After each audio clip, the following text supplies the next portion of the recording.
नांदेड़ का सबसे खूबसूरत पुल तामीर जल्द ही इफ्तिताह होगा। नांदेड़ शहर में गुंटेवारी करने के लिए अभी राब्ता कायम करें, Limra associate and developers. Nanded शहर से गुजरने वाली आसना नदी पर तामीर करदा पुराना पुल काफ़ी खस्ता हो गया था, जिसके बाद इस पुल पर अब नए खूबसूरत पुल की तामीर अमल में आई है। रियासत महाराष्ट्र के वजीर तामीरत आम्मा और नांदेड़ ज़िले के सरपंच वजीर जनाब अशोकराज चौहान ने इस जानिब खुसूसी तवज्जो देते हुए इस नए पुल की तामीर को जल्द मुकम्मल किया है।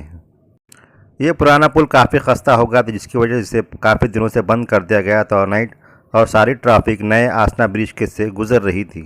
लेकिन अब आसना के इस पुराने पुल को तोड़कर बिल्कुल नया और खूबसूरत पुल तामीर किया गया है, जिसका इफ्तिताह जल्द ही होने जा रहा है। फिलहाल पुल पर कुछ छोटे और मामूली काम करना बाकी है, जिसके बाद इसका इफ्तिताह अमल में आ जाएगा।